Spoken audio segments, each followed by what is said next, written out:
जय हिंद दोस्तों, कैसे हैं आप सब लोग। मैं आप सब लोग को ये नोटिस दिखाना चाहता हूँ कि जिन भी भाई बहनों की डीवीपीएसटी होनी है यूपी एएसआई में, साफ प्रोसेस दिया गया है कि ये 2000 आप सब लोग देख सकते हैं कि ये जो 2023 में जो नोटिस जारी हुई थी यूपी एएसआई की, उसमें से बिल्कुल साफ़ चीज़ें, बिल्कुल ऑथेंटिक चीज़ें दी गई हैं कि आपको कहीं भटकना नहीं है और बिल्कुल सटीक जानकारी के साथ आप सबको जागरूक रहना है और अपने सारे डॉक्यूमेंट्स तैयार करके रखने हैं।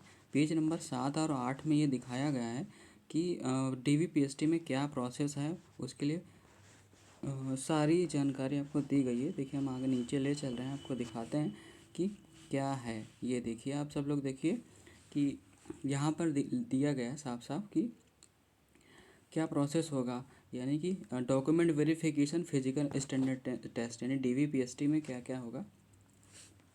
उसमें से सबसे पहले देखो दिया गया है का नंबर ऑप्शन पर, यानी कि का यहाँ पर दिया अभिलेखों की समीक्षा, यानी डॉक्यूमेंट वेरिफिकेशन। यानी कि आपने फॉर्म भरते टाइम जितने भी अपने डॉक्यूमेंट लगाए थे, वो 10th की मार्कशीट हो गई, 12th की हो गई, और ओ लेवल हो गया, या फिर ओ लेवल के इक्विवेलेंट जितने भी डिग्री हैं, वो सारी नीचे वो भी दी गई हैं, संलग्न है। वीडियो बड़ा हो जाएगा रहे तो मैं वो भी दिखा देता।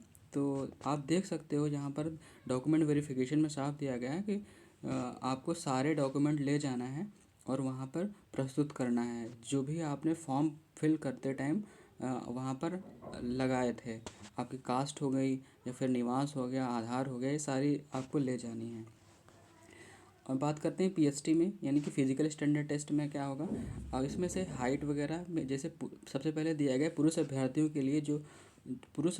के लिए जो न्यूनतम ऊंचाई की बात की गई है सबसे पहले, तो वो सामान्य सामान्य जो है अन्य पिछड़े वर्ग के अनुसूचित जातियों के पुरुषों के लिए न्यूनतम ऊंचाई 163 सेंटीमीटर होनी चाहिए और अनुसूचित जनजाति के पुरुष अभ्यर्थियों के लिए न्यूनतम ऊंचाई 156 सेंटीमीटर होनी चाहिए। ये यहाँ पे दिया गया है। उसके बाद हम बात करते हैं नीचे सीना।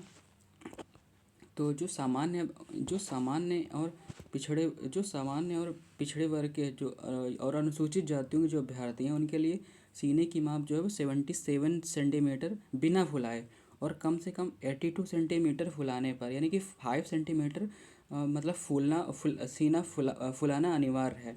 और अनुसूचित जनजाति यानी एसटी के अभ्यर्थियों के लिए 75 सेंटीमीटर बिना फुलाने पर और कम से कम 80 सेंटीमीटर फुलाने पर। यहाँ पर देखो, ये कमेंट भी दिया गया, टिप्पणी दी गई है कि न्यूनतम 5 सेंटीमीटर सीने का फुलाव अनिवार्य है।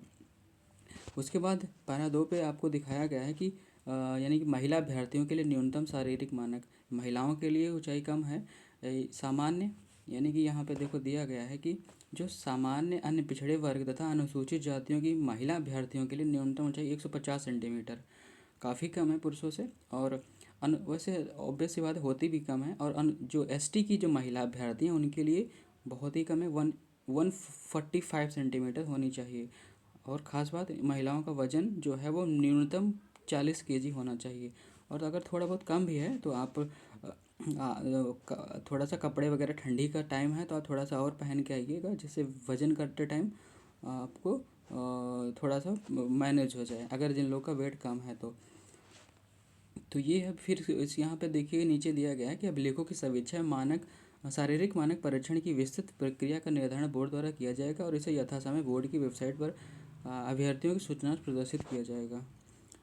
और हाँ, एक चीज़ ये सबसे ख़ास बात है, अगर वहाँ पर कोई भी अभ्यर्थी, ये साफ दिया गया है, कोई भी अभ्यर्थी जो है अपने शारीरिक यानी कि शारीरिक मानक परीक्षण से असंतुष्ट है, तो वह परीक्षण के ठीक पश्चात उसी दिन वहीं आपत्ति दाखिल कर सकता है या सकती है। ऐसे समस्त आपत्तियों के समाशोधन के लिए बोर्ड प्रत्येक स्थान पर एक अपर पुलिस अधीक्षक और नोडल अधिकारी नाम निर्दिष्ट करेगा एवं ऐसे समस्त अभ्यर्थियों का शारीरिक मानक परीक्षण उक्त नाम निर्दिष्ट अपर पुलिस अधीक्षक नोडल अधिकारी की उपस्थिति में समीक्षा शारीरिक मानक परीक्षण दल द्वारा पुनः कराया जाएगा। शारीरिक मानक परीक्षण में पुनः असफल पाए जाने वाले समस्त अभ्यर्थियों को भर्ती हेतु अनुपयुक्त घोषित किया जाएगा और इस संबंध में अग्रेतर किसी भी स्तर पर अपील ग्रहण नहीं की जाएगी। कहने का मतलब ये है, अगर कोई भी अभ्यर्थी जो है वो अपने पीएसटी यानी कि शारीरिक मानक परीक्षण से फिजिकल स्टैंडर्ड टेस्ट असंतुष्ट होता है, उसे वो अपने संतुष्ट नहीं हुआ है, तो वहीं पर आपत्ति दाखिल कर सकता है। तो उसकी जो यानी कि जो पीएसटी होगी, फिजिकल स्टैंडर्ड टेस्ट, वो फिर से हो जाएगा दोबारा। ये था। तो धन्यवाद दोस्तों, इतनी जानकारी देनी थी आप सब लोग को। बने रहे मेरे यूट्यूब चैनल पर ऐसे ही इन्फॉर्मेटिव वीडियो के लिए।